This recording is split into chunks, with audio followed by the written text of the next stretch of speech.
Welcome once again, my fellow manipulators of digital fate. I'm Richie, this is Capricorn, and finally the day has arrived. This is spoiler season for TARKIR DRAGONSTORM Day 1. Now, I'm going to have to do something a little bit different this spoiler season because they threw out a metric ton of cards today, and they're still continuing to put more out. So what I decided I'm going to do is I'm going to split it into two videos. This first video is going to cover all of the cards that were spoiled in the debut video that Wizards put out themselves, the very first batch of cards. We're going to cover all of those. There's like 24 cards to go over here. And then once they finish putting out all of the spoilers for the day, I'm going to do a second video covering all of the rest of the spoilers from day one, and that's going to be coming very quickly on the heels of this one. So if you haven't yet, please like this video. It helps me get it out to so many more people and helps the channel grow. I would appreciate it so much. Just hit the like, and also subscribe, because tons of crazy content is on the way. But with all of that out of the way, let's just dive into the very first spoilers for TARKIR DRAGONSTORM. First up, we finally know what Elspeth is coming. This is Elspeth Stormslayer, a 5 loyalty planeswalker for 2 white and 3. If one or more tokens would be created under your control, twice that many of those tokens are created instead. This is already crazy. It's basically a Mondrak, except it doesn't die to creature removal like Mondrak can. So it's very easy to keep this alive, I think. Especially when you consider the fact that its uptick ability for +1 loyalty creates a 1/1 white soldier creature token. But this ability is much better than it looks on the surface because you already have that static ability that doubles all of your tokens. So really, it's an uptick to create 2 1/1 tokens, which is substantial because it helps you protect Elspeth against attackers that want to kill it, especially in the early game, especially if they're cheaper, more aggressive attackers. And then for 0 loyalty, you have a +1/+1 counter ability, putting +1/+1 counters on each creatures you control. And those creatures gain flying until your next turn. So not only does the buff last forever, it's like an anthem that sticks around even if they kill your Elspeth in a way. Except you can keep doing it every turn and keep buffing them up even more. It's just insane. But also the fact that the flying sticks around until your next turn means you don't have to just worry about using this offensively. You can play this in a control-oriented deck that uses a lot of chump blockers or blocking tokens or whatever the case may be, and be able to give those creatures flying so that they can actually block your opponent's flying creatures during their combat, which is pretty good. Makes this way better than it otherwise would be. But then the -3, you get to destroy target creature an opponent controls with mana value 3 or greater. So you also get removal tacked on, and even though it can't hit anything that costs, 2 or less, all of those smaller creature threats are things that you should be able to create chump blockers for with the +1 uptick that creates 1/1 tokens. So you can protect against the smaller creatures with your chump blockers, the bigger creatures by just having removal built into the planeswalker, and then you have this 0 loyalty ability that pumps up your whole team turn after turn after turn, and eventually you can use to alpha strike with flying. This just does everything. And even regardless of the loyalty abilities, you're just doubling all of the tokens you're pumping out. And the most easy to overlook part of this is the fact that it doubles all of your tokens, not just creature tokens. So even though it only makes creature tokens itself, any blood tokens, any map tokens, any clue tokens or treasures, all of that gets doubled, which seems kind of bananas the more you think about it. I think this planeswalker is super powerful and it's going to see a ton of play. It's not just strictly good in any deck like the Wandering Emperor used to be when that was everywhere in Standard, but it is close to that. If you're in the kind of deck that can take advantage of this and has a lot of cards that create tokens, it's just a no-brainer, and it's going to be hugely relevant in any deck like that, whether it's a mono-white deck or an Abzan deck, some kind of sacrifice deck, or a go-wide Boros Convoke deck. Like, all of those decks want to use this card. It's just that nuts. So I think this card is insane, but I've gushed about this card long enough. Let me know in the comments what you'd want to build around it, because I think there are so many options, and let's move on. Next up, we've got Equilibrium Adept. This is an uncommon, but it does introduce us to the Flurry ability. This is a 2/4 creature dog monk for 1 red and 3. When it enters, you exile the top card of your library, and until the end of your next turn, you may play that card. And then it also has the Flurry ability. Whenever you cast your second spell each turn, this creature gains double strike until end of turn. This is actually a lot of value packed into one card. For a 4-mana thing, it's kind of a 4/4 in a way, as long as you can, you know, cast that second spell each turn and always give it the double strike. And if you're playing it in a deck that can't do that, then you're probably playing it incorrectly, right? But just getting absolute value off of this when you play it, even if they kill your Equilibrium Adept, you know, you still have a thing that's exiled, and you have until the end of your next turn, not this turn. So you can wait until you untap, have all of your mana to play the thing that you exile. So I think this is good value for limited. I think it's really good. If nothing, I like seeing the introduction of the Flurry ability here, and I'm pretty sure the keyworded Flurry ability simply denotes the fact that something will happen when you cast your second spell. So that archetype is going to be relevant again in Standard and in Limited, and this is a pretty cool card. But next up, we have Narset Jeskai Waymaster. Now, this is actually a card that was spoiled back when they first showed us a smattering of cards during MagicCon. So I'm going to go over this one really quickly, but for those who haven't seen it yet, this is a 3/4 legendary human monk for 3 mana in the colors of Jeskai, and at the beginning of your end step, you may discard your hand, and if you do, draw cards equal to the number of spells you've cast this turn. There are a few cards that they used in this debut spoiler video that they put out that we've already seen from MagicCon, and this is one of them. But that being said, it is powerful. It's cool seeing Narset here. Being able to discard your whole hand and trigger discard outlets like Monument to Endurance and stuff like that is really nice. So, pretty cool card. But we're going to move on. Next up, we've got Maelstrom of the Spirit Dragon. This is a new card. It's a land that taps for a colorless mana, or it can tap for 1 mana of any color if it's spent to cast a dragon spell, which is going to be super relevant in any of the Dragon Tribal decks, and I promise you, Dragon Tribal is coming back in a huge way. I expect there to actually be multiple versions of Dragon decks in Standard after this set releases, because I think it's going to be that significant. But in addition to being able to use that mana of any color for Dragon spells, you can also use them for Omen spells. And Omen spells are a new mechanic that are very similar to Adventures, and they function kind of similarly to Adventures. There are creatures, potentially even permanents, that have a spell portion you can cast just like an Adventure. They just work a little bit differently, and I'll explain the way they work when we get to the first card that uses, that has that Omen spell ability on it. But for now, you can use this for a mana of any color for any of those Omen spells, which are usually instants or sorceries, and for any dragon spell, which is really nice. And then it just has even more value packed in here, where if you're running out of gas, you can pay 4 mana, tap, and sacrifice the land to search your library for a dragon card, reveal it, put it into your hand, and then shuffle. I think this card is pushed to high heaven. Just the fact that this helps you create 5 colors of mana for your dragon deck, so you could potentially play 5-color dragons in Standard with the help of some of the other tribal lands, like the caverns and stuff like that, seems kind of nuts. The fact that the mana can be used on Omen spells makes it even more versatile. It means you have a way to include spells in your deck that can use colored mana from this land, so you don't have to worry as much when building around that sort of thing. But just the sheer card advantage you get in the later game off of this, it's just super pushed. I think this card is awesome. I can't wait to build Dragon Tribal, or maybe just Omen Tribal. But I guess we'll talk about that when we see the first Omen spell. So let's move on. First off, we have Rakshasa's Bargain.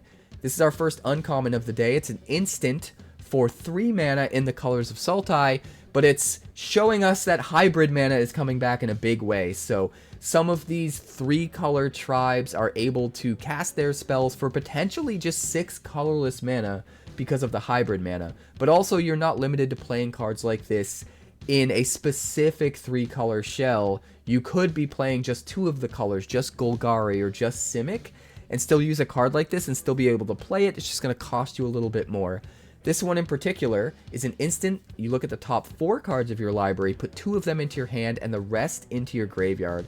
So it's kind of a worse stock up, right? You look at the top 4 instead of the top 5 and get to put 2 into your hand, but it does have some upsides. First of all, it's instant speed, so you can do it at any point in time. You can do it during your opponent's turn, which is really, really nice. And it's also very easy to overlook the fact that the 2 cards you don't put into your hand, you get to put into your graveyard. So this is really, really good in decks that want to fill up their graveyard, whether you're trying to hit Threshold, or replay things with Flashback, or just turn on Delirium, or there's so many different reasons you want things in your graveyard, even in Standard these days. So I think this card is pretty cool. I like it. I think it's gonna be really good in Standard, card selection and card advantage. Or rather, I didn't mean Standard. It's gonna be really good in Limited, but it might also be useful in Standard, depending on if putting cards in the graveyard is valuable enough. Next up, we've got Moraine River Regent. We finally get to see how the Omen spells work. This is a 6/7 dragon for 2 blue and 4. It has flying. When it enters, you return up to 2 other target non-land permanents to their owner's hands. It's pretty good for 6 mana. It's not insanely good, but the fact that it's a big 6 mana play and might be a little bit overcosted is made up for by the fact that it has an Omen attached to it, Coil and Catch, which is an instant Omen for 1 blue and 3. You draw 3 cards and then discard a card. So the way Omens work is when you play the Omen spell, rather than exile the creature and be able to play it whenever you want from exile later like Adventures would do, instead the entire card just gets shuffled back into your deck. So you do have the potential ability to recast the creature side of this later, but it's not just sitting there and you get to cast it for free. You have to draw into it again before you get to play it as the creature side. But what's cool about this is if you do draw into it again, you don't even have to play the creature side. You could just play the Omen again, and then eventually draw into it again and play the Omen again as many times as you want until eventually you decide you want to play the creature. You want to play the Moraine River Regent itself. So in that way, it actually offers a ton of value. I still think it's a bit more balanced and a bit more fair than Adventures, because getting 2 cards for 1 card, just getting that free value, always made Adventures really powerful and really tricky to sort of balance. But here you can have the spell portion be a little bit more powerful. You can have the creature portion be a little bit more powerful and still have it feel balanced, because you're not getting to just play it for free. You have to draw into it again in order to play it. And this Omen in particular is a little bit expensive, drawing you 3 cards, discarding you card. But I think the key thing to keep in mind about these sorts of cards and this mechanic is it makes it so that you can include more expensive permanents and not have to worry about them being stuck in your hand until you have enough mana to actually play them. If you get them earlier in the game, you have an out. You have a way to play them for their Omen instead, put them back into the deck, and maybe the next time you draw it, you'll be at a point in the game where you have enough mana and it makes sense to play the dragon. So I kind of just love that it kind of reminds me of land cycling in that way. Instead of being stuck with a big creature you can't play in your hand before you ever even dream of having enough mana to play it, you can just play it for a cheaper spell if you have nothing better to play, still get some value out of the card. It's not just a dead card, and then maybe later you draw back into it and get to replay it, or maybe you even just replay the Omen. It's a lot of versatility in these cards, and honestly this one I think is probably somewhat underpowered compared to some of them that we're going to see. I'm really excited to see the rest of the Omens. I think it could be a really interesting way of doing a slant on Adventures, and I'm just super curious where the rest of them go. But even this card by itself, pretty cool, especially considering it's a dragon. So there are a lot of synergies in this set that allow us to play dragons cheaper, quicker, and that sort of thing. So this card could actually be way better than it looks on the surface. But next up, we have another card that was already spoiled at MagicCon, but we're going to briefly go over it because it was shown in the debut video. This is Sarkhan Dragon Ascendant, a 2/2 legendary human druid for 1 red and 1. Sorry, Sarkhan, I think is how it's pronounced. Someone corrected me on that in the last video. When Sarkhan enters, you may behold a dragon. If you do, create a treasure token. Behold is a new keyword that means you simply have to show one that you already have in play or reveal one from your hand. So if you do that, you get to create a treasure token, which is nice on your 2-drop 2/2. And whenever a dragon you control enters, you put a +1/+1 counter on Sarkhan. Until end of turn, Sarkhan becomes a dragon in addition to its other types and gains flying. So a nice little 2-drop for dragon decks that help you ramp, they help you color fix, and they get, it gets even more value as you start to play more and more dragons throughout the game. I like this card. But next up, we've got Voice of Victory, and this one is brand new. This is a 1/3 human bard for 1 white and 1. It has the Mobilize 2 ability. The way Mobilize works is whatever the number is after Mobilize, whenever this creature attacks, you make that many tapped and attacking 1/1 red warrior creature tokens, but you have to sacrifice them at the beginning of the next end step. And I'm pretty sure every single token ever made with Mobilize will have that part tacked on, that you have to sacrifice them at the beginning of the next end step, which is kind of interesting. It makes this card way better in something like a sacrifice tribal deck or an aristocrat style deck where you're specifically getting more value by sacrificing your creatures. That could get really, really interesting with a card like this. And then, as if that wasn't enough, it has another static ability here. Your opponents can't cast spells during your turn, which is super, super helpful. It means they can't counter your spells. It means they can't instant speed remove your stuff before you get to attack with it, which works really well for Mobilize.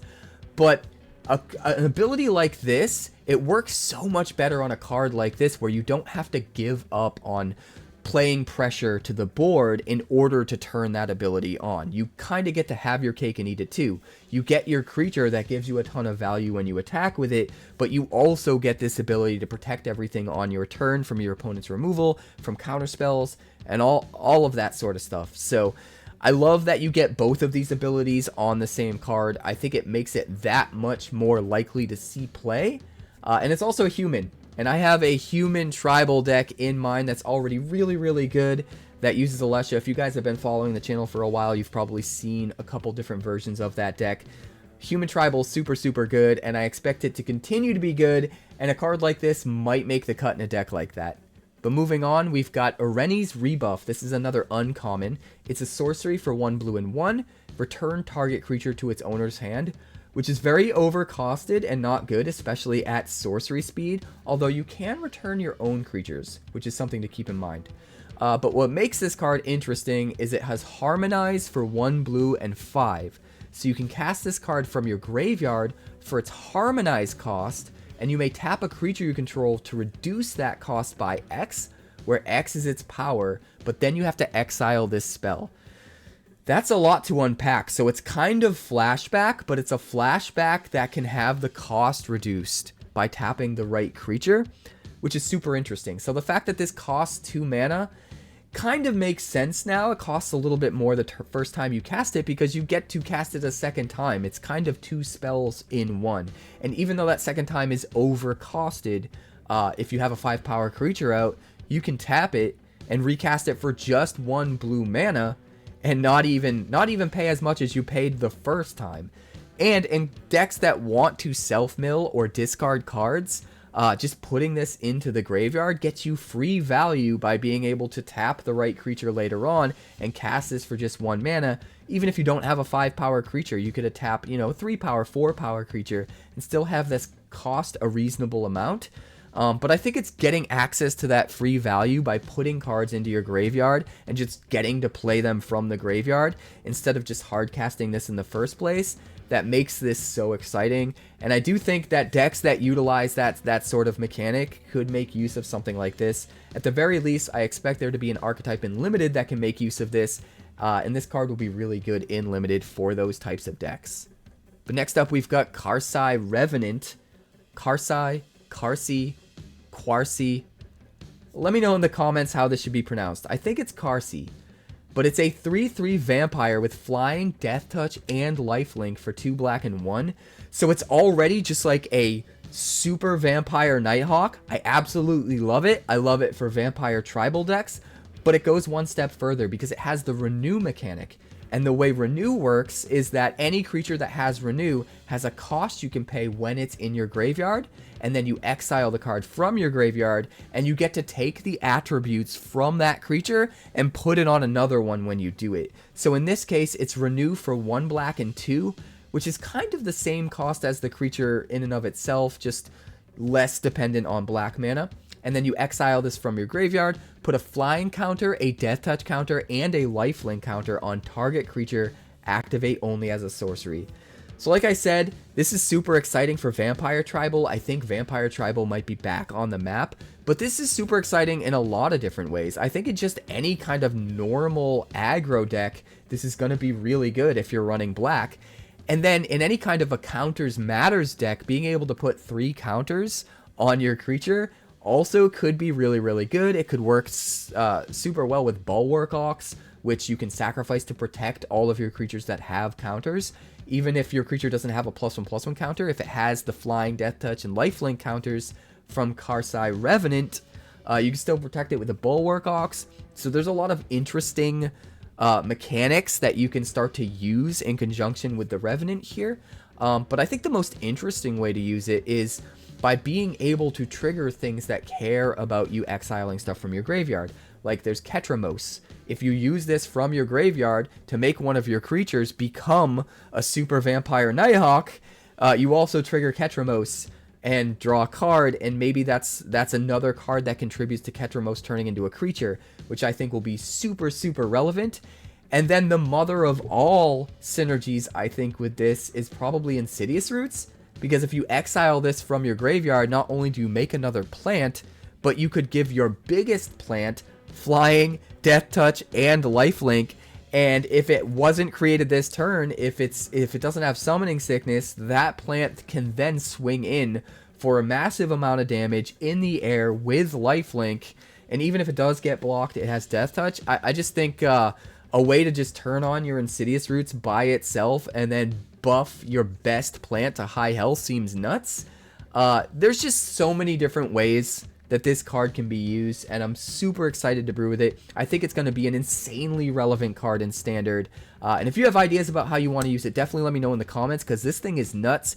And I think there's going to be a ton of decks that pop up with this card.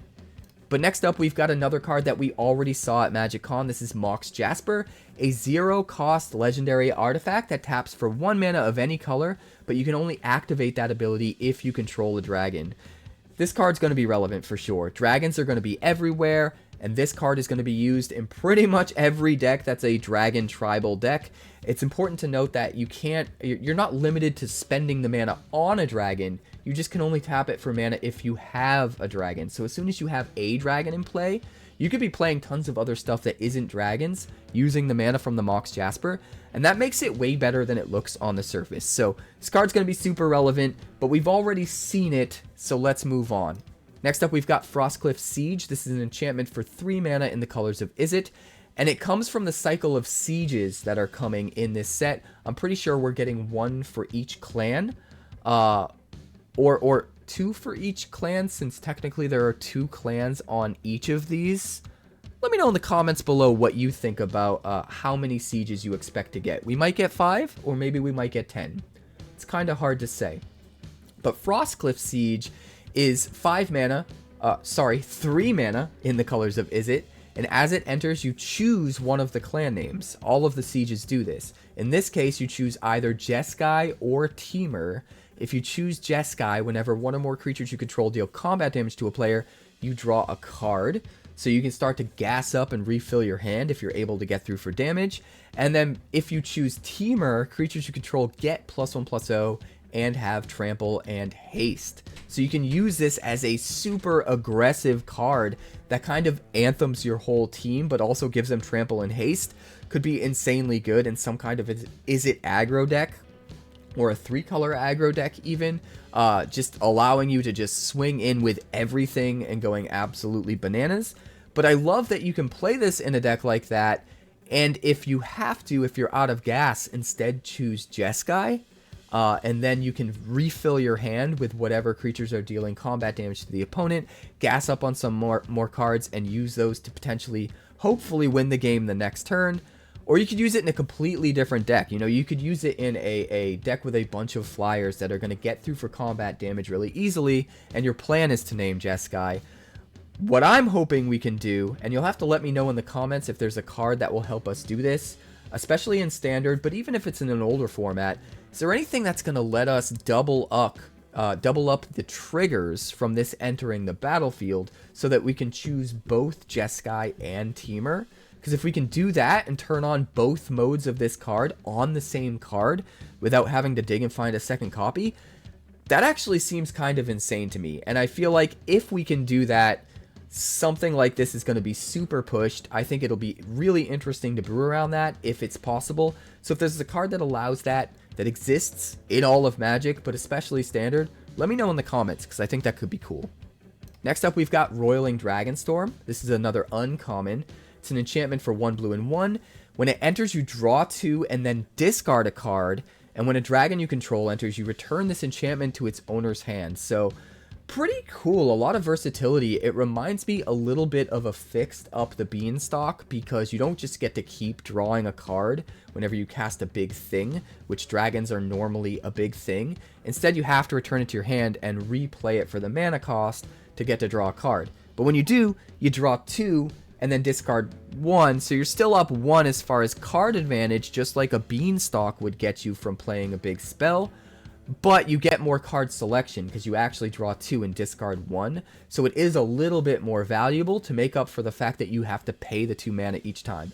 I don't think it's going to be anywhere near as powerful as Beanstalk, because not having to pay the mana is just what makes that so good. You just get free card draw on all your big spells, even if you pay a reduced cost to play them. But I do still think it's going to be a powerful card. I think it could be used in a lot of different ways. In dragon decks, you just never run out of gas, right? But then also in decks that use like the Eerie mechanic, where every time you replay an enchantment, you get to trigger your things that have Eerie, it could be really, really good. Maybe we use Leyline of Transformation, naming dragons, so that all of our creatures get to bounce the Dragonstorm, and all of our creatures have Eerie, so we can just replay the Dragonstorm and keep triggering Eerie abilities. That could be something crazy. It might be too cute. It might be kind of a meme. But if you want to do something more realistic, even just running this in like a Pixie deck or a Sacrifice deck, where you don't even care about the dragon part of it, you're just playing it to draw 2, discard, and then have Sacrifice fodder for like one of your disturbing mirth or whatever, one of your sacrifice cards, or just have it on the battlefield and be able to bounce it with a pixie or something like that to replay it to get card advantage later in the game. There's a lot of versatility in how this can be used, and I kind of love it. It's absolutely going to be nuts in limited, especially if you can get more dragons in your limited deck. If you can draft into more dragons, it becomes even better. But just being able to draw you into your dragons or into the mana, the land that you need to cast those dragons, is going to be really good in limited. So this thing's going to be bonkers in limited, and I really think it has a chance of being in a bunch of different types of decks in Standard as well. But next up, we've got Rediscover the Way, a saga. Confirmation that sagas are returning in this set, which has me super excited. I think at the very least we're going to see one for each clan, and it's going to kind of be the story of that clan. This one is Jeskai, so it's 3 mana in the colors of Jeskai. It's 1 white, 1 red, and 1 blue. On chapters 1 and 2, you get to look at the top 3 cards of your library, put one of them into your hand, and the rest on the bottom of your library in any order. And whenever you cast a non-creature spell on chapter 3, for the entire turn, target creature you control gains double strike until end of turn. This is kind of interesting. It sort of reminds me a little bit of the old 3-mana Narset Planeswalker, where you'd play it for 3 mana, you'd get to downtick it to look at the top however many cards and put a card into your hand, and then you'd get to downtick it again the next turn and do it again, and then you'd be out of loyalty and you wouldn't be able to do it again. So in a similar fashion, the first turn you play it, you look at the top, you get to put, top 3 get to put one into your hand. You get to do that again the next turn, just like 3-mana Narset.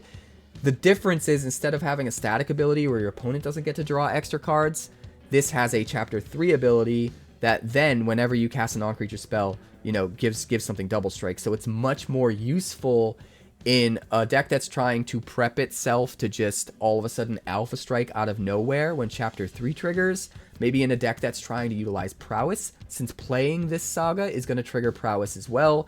But getting card advantage for a couple hands, for a couple turns, setting up your hand with the right cards, and then all of a sudden Chapter 3 hits, and you just fire off a bunch of spells, trigger all of your prowess, give a bunch of things double strike, seems really good. And I think that's probably the way this is intended to be used. But yeah, I just think this is really cool, and I like the flavor of how it's kind of chronicling the story of Jeskai. And so yeah, I'm really excited to see what the rest of the sagas for the other clans are going to be like. And I'm excited to see if we're going to get any more sagas other than that. I have a feeling we're only going to get those 5 sagas, just one cycle. But I'm excited to see what's coming. Next up, we've got Craterhoof Behemoth. Don't adjust your television screen. You're seeing this correctly. Craterhoof Behemoth is being reprinted as a standard reprint. It's not a special guest or anything like that. This is just going to be in standard.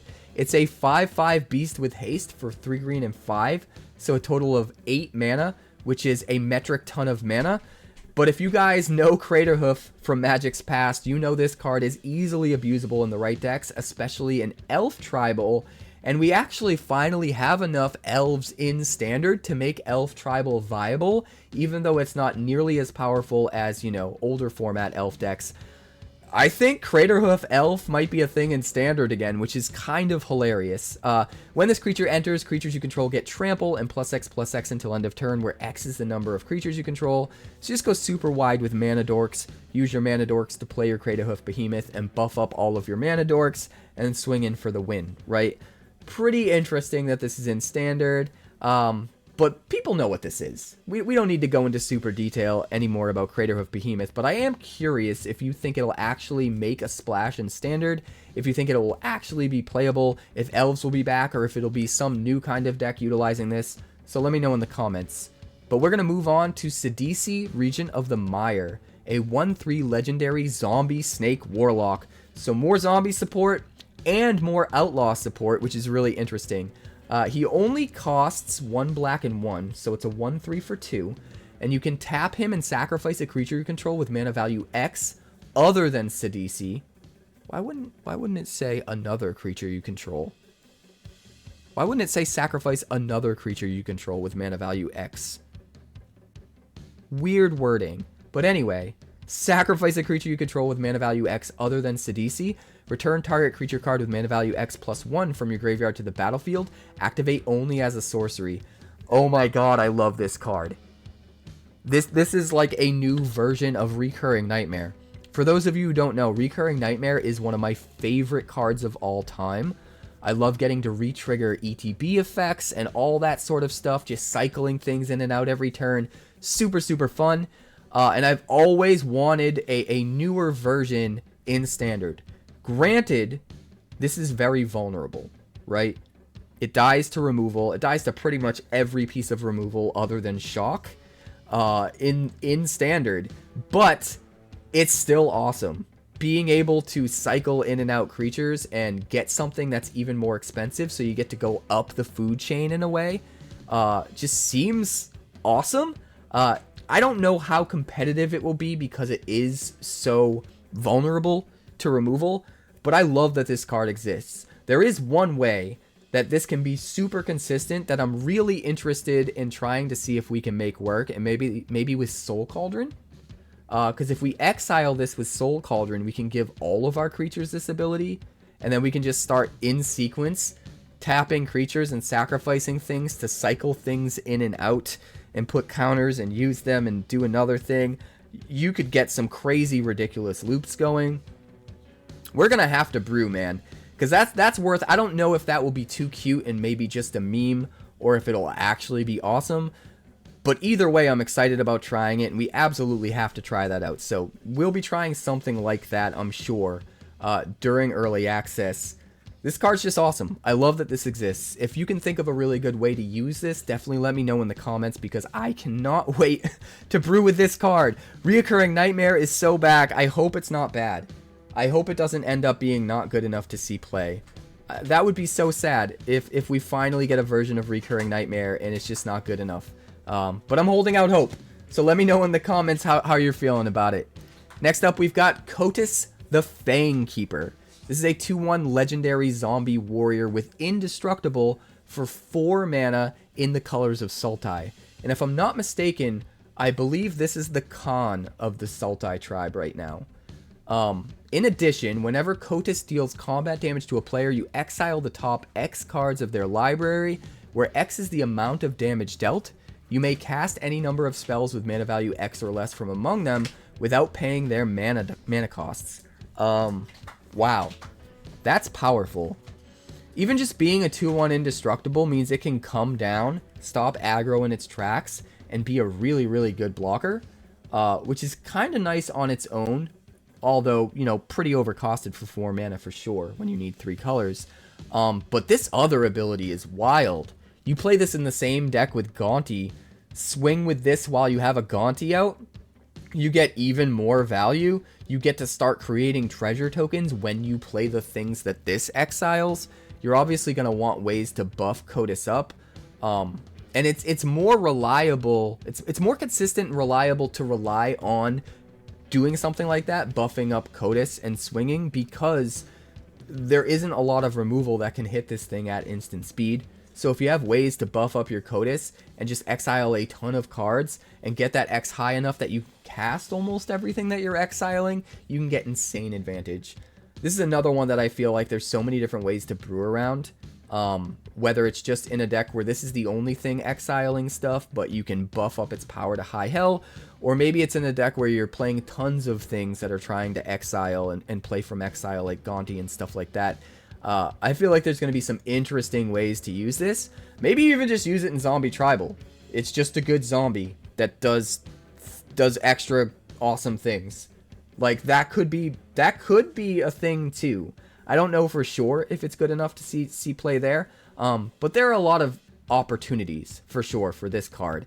And I love the flavor. I love everything about this card. I don't know how good it will be and how reliable and consistent it will be. It's definitely going to take a lot of play testing and brewing and all sorts of... Yeah, we're going to have to try this out for sure. Are you excited about this one? I'm kind of excited about this. I feel like it has an equal chance of being absolutely nuts or just way too cute and not worth running. And I'm not sure which side it's going to land on, but I'm kind of leaning towards it being good. Because if nothing else, it's just a good indestructible blocker, even if they kind of stop your main plan, right? I like this card. But next up, we've got Anafenza, Unyielding Lineage. This is a 2/2 legendary spirit soldier for 1 white and 2. It has flash and first strike, so it's already pretty nuts. Just flash it in, blow out your opponent in combat by blocking something and not dying because of the first strike. But its other ability is what makes it pretty insane. Whenever another non-token creature you control dies, Anafenza endures 2. That means you can either put 2 +1/+1 counters on it, or create a 2/2 white spirit creature token. Which means even if this thing just chump blocks, you get to make a 2/2 white spirit creature token, which seems pretty good. But if you flash this in response to your opponent killing something, yeah, you get to just buff this thing up into a 4/4. And if they're trying to kill something before blocks, you can then still block with the 4/4 first striker. I feel like there's a lot of tricksy ways you can use this, especially in combat, and I kind of love it. It's also really good in decks that care about +1/+1 counters, because it just has this built-in way of buffing itself up with counters from out of nowhere. It also works decently well in token decks. You could play this with Caretaker's Talent, flash it in response to them killing something, and then you get to create a token and draw a card on their turn with the Caretaker's Talent. That seems good as well. I definitely feel like there's a ton of ways to use this. I feel like this card's going to be really, really good. Let me know in the comments how you're feeling about it and what you'd want to use it in. Dude, I feel like the sky's the limit for a card like this. It's so nuts. But next up, we've got Shiko, Paragon of the Way. This is another card we've already seen that was spoiled during MagicCon, but again, it was shown off during the debut video, so we're going to cover it. This is a 4/5 legendary spirit dragon with flying and vigilance for 5 mana in the colors of Jeskai. And when Shiko enters, you exile target non-land card with mana value 3 or less from your graveyard, copy it, then you may cast the copy without paying its mana cost. This is awesome because you get to get a token version, potentially, of a 3-cost or less permanent into play that is then a token. So things like 3 Blind Mice that can copy tokens can then copy it, you can do some pretty crazy stuff. Just getting back like a Caretaker's Talent from the graveyard, and it's a token copy of a Caretaker's Talent, you can start to see how it could get out of control. You could 3 Blind Mice the Caretaker's Talent then at that point and create loops and all sorts of shenanigans. There's a lot that this card can do, and I kind of love it. It does only trigger on enter and not on attack. But getting a beefy dragon that can swing in and block in the air while also getting you automatic value with potentially extra synergy for anything that cares about tokens, all of that is awesome. I think this is just a good card. Just straight up. You play it in the right decks that have room for it. Good card is good. I think this card is awesome. But next up, we do have another new Spirit Dragon. I think we've seen all but one of the Spirit Dragons today. In fact, I think the next few cards are the rest of the Spirit Dragons. This is 𝑏𝑒𝑒𝑒𝑟 Kin to All. 𝑏𝑒𝑒𝑒𝑟. I don't know how to pronounce these things. Let me know in the comments. This is a 5/7 legendary Spirit Dragon with flying for 5 mana in the colors of Abzan. At the beginning of your end step, if creatures you control have total toughness 10 or greater, you draw a card. Then, if creatures you control have total toughness 20 or greater, untap each creature you control. Then, if creatures you control have total toughness 40 or greater, each opponent loses half their life rounded up. What a crazy card. And it triggers at the beginning of every single one of your end steps. You get this. So what's cool is even if you're not to 40 yet, you don't have to worry about like blowing your chances and wasting the card. You just put it in play, and it'll trigger whatever you have now.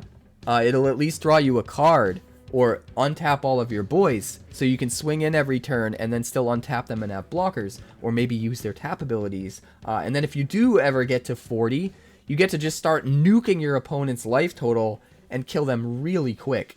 This is super interesting. If there's more support for Toughness Matters in this set other than just this card, I really think that could be a relevant archetype, because we do have a few cards in Standard right now that do function really well in a Toughness Matters sort of build. We just don't quite have enough to make it competitively viable.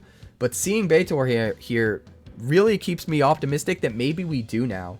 If we can play him and maybe just another couple of other cards that are really good that help just glue that type of archetype together, we could see a deck like this in Standard, and that's pretty exciting.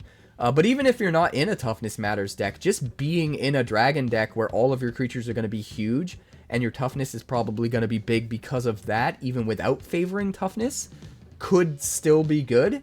So it's possible maybe this just belongs in one of the crazy Dragon tribal decks as well. I think this card is awesome. But next up, we've got Nehriv, Heart of the Storm. This is the one I've been waiting to see, guys. Mardu for life. Abzan is my second favorite color triple pairing. But Mardu for life, boys. This is a 4/5 legendary Spirit Dragon with flying for 4 mana in the colors of Mardu, so it's already pretty decent. If a creature you control that entered this turn would deal damage, it deals twice that much damage instead. So, it's kind of a haste lord. You play this in a deck with all haste creatures, and all of those creatures get to double the damage they deal when they hit the opponent for combat damage, which is nice. Actually, it doubles the damage that they deal to creatures too, which is also nice, right? This seems really good. This seems really good. I guess it depends on the deck, because how you curve out really matters. The turn you play it, if you play it on 4, you're not going to be able to play a haste creature that turn, so the ability is kind of wasted. You know what it's really good with? Urabrask's Forge. Holy crap. Urabrask's Forge on 3, Nehriv on 4, and you only swing for 1 on turn 3 with the Forge token, but on turn 2 you're swinging for 4? Trample? And then it just exponentially increases. The next turn after that, you get to swing for 6 trample. Like, if you get to proliferate, it gets even crazier. We definitely want to use this with Forge. I guess the way it's best used is if you have permanents that are creating creature tokens with haste. Because if you're creating creature tokens with haste every single turn, they're getting the double damage buff from this without you having to spend any mana. I think that's probably the way it's most intended to be used. And I'm pretty sure there's a mechanic within this set. Yeah, we already saw it, right? The mechanic where you get to create 1/1 warrior tokens that can swing in that turn, but that have to be sacrificed at the end of turn. I think that's going to be a very relevant mechanic on a lot of cards, and this works pretty well with that. And I think that's the primary use that this card is meant for, because otherwise it's going to be kind of do nothing-ish the turn it's played. That being said, it is only a 4-drop, so you can afford to just put this out there. It's not like you're spending 6 mana, right? Interesting. If there are any other ways that I'm overlooking of using this super well, maybe we use it in a deck where this gets haste, right? We could use like Enduring Courage or something like that to give this haste, and it immediately swings in for 8, even if they kill it.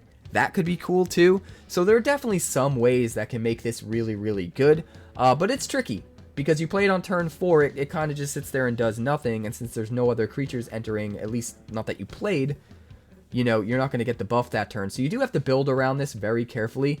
But I think in the right kinds of decks, this could be really nuts. So if you have other ideas that I haven't thought of how to make this card good, let me know in the comments, because I absolutely love Mardu, and I love the potential for this card, and I'm just not 100% sure how we get there. So let me know in the comments. But we're going to move on. Next up, we've got Areni the Song Unending, a 10/10 legendary spirit dragon with flying, protection from white, protection from black, for 8 mana in the colors of Temur. That is a lot.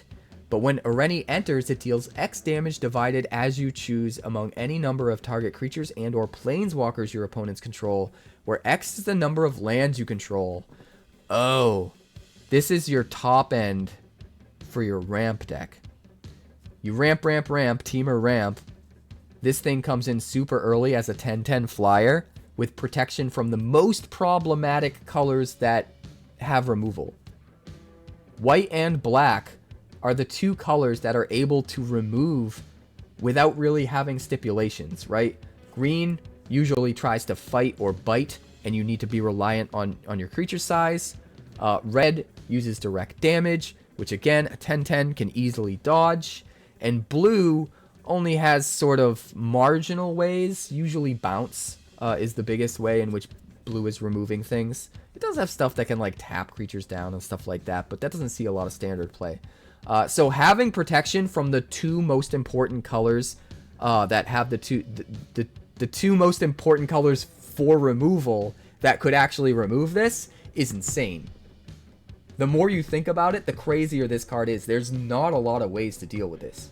And if blue bounces it, you get to recast it and re-trigger the Enters the Battlefield ability, which is also nuts. Guys, this is a win con if I'd ever seen one. This is bananas. It comes down, blocks anything all day, even white and black things. If they have Death Touch, it doesn't care because it has protection. And it also just nukes everything when it enters. This is nuts. Yeah, this is going to be the top end of a ramp deck for sure. At the very least, this just slots into domain ramp the way it is right now, even with Xur, even with this not being an enchantment, right? And you just play it at the top end and you just smash. Jeez. This card is crazy. There are going to be new ramp decks with this at the top for sure. It just nukes everything when it comes into play. And then it's so hard to kill. And it just ends the game in like 2 turns. I don't even want to think about how crazy it would be with haste. Let me know in the comments what you want to brew around this, because this card is bananas. But next up, we've got All Out Assault. This is a mythic enchantment. 5 mana mythic enchantment in the colors of Mardu. Creatures you control get +1/+1 and have Death Touch. And that's really, really good because of the fact that it just sticks around forever. Everything gets an Anthem buff. Everything gets Death Touch forever as an enchantment. But if that's all it did, 5 mana would be a bit much for that, right? It's not all it does. Because when this enchantment enters, if it's your main phase, there is an additional combat phase after this, followed by an additional main phase. And when you next attack this turn, you untap each creature you control. So, like, this is the best of both worlds, right? This is an additional combat step, just 5 mana. Like, let's just end the game now. But it's that card while still being an enchantment, having all of the enchantment synergies you might want, while also giving everything +1/+1 in Death Touch. So even if you can't use it to Alpha Strike and just win the game, you can still buff up your whole team and give everything Death Touch. Having that versatility of that sort of long-term value built into your in-the-moment spell where you get to have 2 combat phases is nuts. And being able to untap each creature is pretty good too, because even if you don't want to attack a second time, you know, and you're afraid your creatures won't survive it, or you're not going to do enough damage to kill them, and you're worried about the crackback, or whatever the case may be, you still get to attack once, and then untap everything and have them as blockers, while still turning on Death Touch and +1/+1. So this can be decently good when you're on the defensive as well. I really like this card. My gut says, I don't know. My gut says it might be a little bit of a meme and a little bit win more. In the turns when you can play this and win because of 2 combats, like, maybe you would have won anyway. But I'm really hoping I'm wrong. This could be nuts. In an aggro deck, this can just come down on 5 and just win you the game, right? I don't know if an aggro deck wants to play a 5-drop, but this seems too good to ignore. We're definitely going to have to brew something around this. Let me know in the comments how you want to play it. I know I've said that about most of the cards, but there's just so much potential with all of these cards, and I really want to hear what you guys have for ideas and how you'd brew it, because I just think the potential is through the roof. But that brings us to our last card for this video. Not of the day, but for this video, and that's Ugin, Eye of the Storms. The most broken Planeswalker I've seen in a long time, and yes, it costing 7 mana does not take anything away from that statement. This is a 7 loyalty Planeswalker for 7 colorless mana, so it can go in any deck. When you cast this spell, you exile up to 1 target permanent that's 1 or more colors. So even if they deal with your Planeswalker, at instant speed, you get value when you play it no matter what. It's a 7 mana, exile any permanent, as long as it's not colorless, right? And then, whenever you cast a colorless spell, you also exile up to 1 target permanent that's 1 or more colors, which is also nuts. Now, granted, there aren't a ton of crazy colorless spells in Standard right now, but there are definitely some things you can use to get benefits from that, and I have a feeling that we're going to see colorless make a triumphant return in a set coming soon, maybe in Edge of Eternities, or maybe in one of the 2026 sets. I have a really strong feeling that it's going to be coming back, and I almost feel like Eldrazi are going to be coming back too, and this works super well with Eldrazi, right? But the one thing that's overlooked is you can just play with 4 copies, and if you draw a second copy, you can play the second copy, right? You can use the loyalty ability of the first copy, then play the second copy. It gets to exile something from its own cast trigger, and it also gets to exile something from the trigger of the Ugin that's already on the battlefield, because it is another colorless spell. So you get 2 exiles, and then you have to choose to keep the new one, so it is a little bit of a waste, but you get 2 loyalty abilities and 2 exiles if you cast the second Ugin. So it makes Ugin not as redundant as other Planeswalkers, which I think is really nice. I love that. And there's so many different ways in Standard right now of bringing a permanent like this that's not a creature back from the graveyard for cheaper, cheating it out early. I just love everything about this card, even without getting to the loyalty abilities. But +2 loyalty allows you to gain 3 life and draw a card. And don't forget, it's not just gaining 3 life and draw a card. You're gaining 3 life, drawing a card, and getting to exile things off of whatever colorless spells you're playing that turn, which leads me to the 0 loyalty ability, which adds 3 colorless mana. If that 3 colorless mana lets you cast another colorless spell, or maybe even 2, then it's not really just adding 3 colorless mana, right? It's also exiling 1 or 2 additional things more than you otherwise would have. So these loyalty abilities are way better than they look, because you can't forget about the static abilities. Like, you're going to be triggering the static abilities as well, in addition to these loyalty abilities, which just makes them way, way better than they look on the surface. And then the -11 ability means you search your library for any number of colorless non-land cards, exile them, and then shuffle. Until end of turn, you may cast those cards without paying their mana costs. So, you just ultimate. Not only do you get a ton of cards that you can play for free, you don't even need to play with a ton of colorless, right? You could play with just enough that you search up like 7 or 8 and then play them all and then trigger the static ability and exile 7 or 8 different permanents. That's just game over, right? That seems absolutely bananas. And you can use Innkeeper's Talent with this, level it up to level 3 so that everything doubles the counters that they get, and it comes in with 14 counters. Which means you just play Ugin, Ultimate Ugin, search for all of your other Ugins, and all of your other things. Oh god. Oh god. And it's until end of turn you may cast those cards without paying their mana cost, which means you don't have to waste all of your extra Ugins by playing like all 3 of them at the same time. You play an Ugin, trigger everything, the new Ugin comes into play and doubles its loyalty counters from the Innkeeper's Talent again, use its loyalty ability, you just keep going. Dude, you just win. I bet you could even just win like that, even without having any other colorless spells in the deck. I think there's so many different ways to use this. When you first see it, you think you want to go super deep into colorless to get the most value off of it. To a certain extent, you might be right. But you could just build a deck with 4 Innkeeper's Talent and 4 Ugins, and then just have the rest of the deck be whatever you want. Maybe be some kind of a ramp deck or whatever. And if you can just level up the Innkeeper's Talent and get to a point where you can play an Ugin, you just go off. Just fetch 3 other Ugins and use those to trigger all of your static abilities and get a chain of loyalty abilities, right? That seems crazy, guys. Even that just seems crazy when you take into account the rest of the deck can be like whatever you want, right? And it can just be kind of self-sufficient in a way.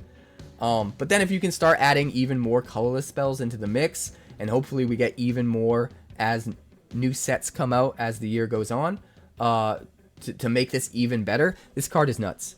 I have a feeling I'm going to get sick of playing against this. That's my only worry. I love everything about this. It's everything I want in a Planeswalker. It's everything I want in an Ugin. But I'm terrified. I used to hate the old Ugin, the one that could like exile everything that has a color. Hated that card. It was like a farewell that stuck around and gave you even more value. I couldn't stand it when it was in standard. It's just too powerful. I am terrified that I am going to hate playing against this card, and I'm going to get sick of it real quick, and it's going to be everywhere. Like, it's definitely going to be in any ramp deck, right? It can just combo into itself, which is kind of nuts. Yeah. This card's going to be nuts. But I want to brew something way more interesting than just sticking it at the top end of a ramp deck. We're going to come up with some ideas. If you have ideas, let me know in the comments. But I'm going to brainstorm some really crazy ideas to try out during early access for sure.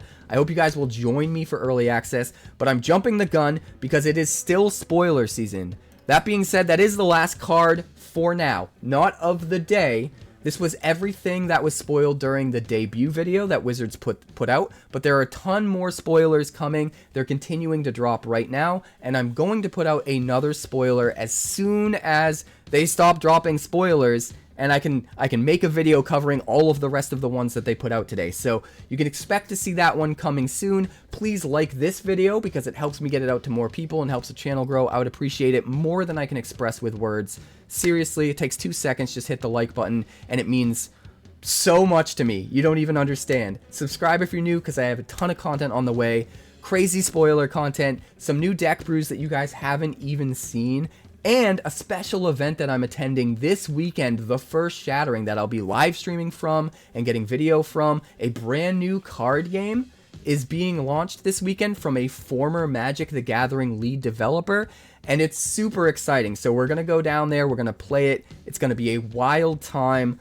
So if you're interested in that and you want to join me, there is a video up on the channel detailing everything from that event. I'll make sure to put that in the comments as well.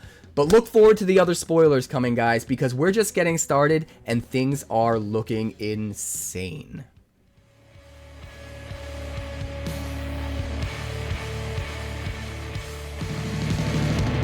Thanks so much for checking out my channel. I'd like to give a huge shout out to all of my patrons over at Patreon.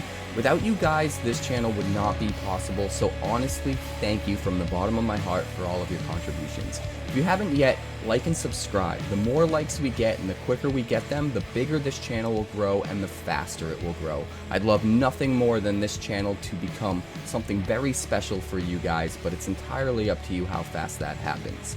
Also, if you'd like more deck text, that's somewhere over there. And if you'd like to see what else the channel's been up to lately, that's somewhere up that way. Also, subscribe, circle below, do all the things.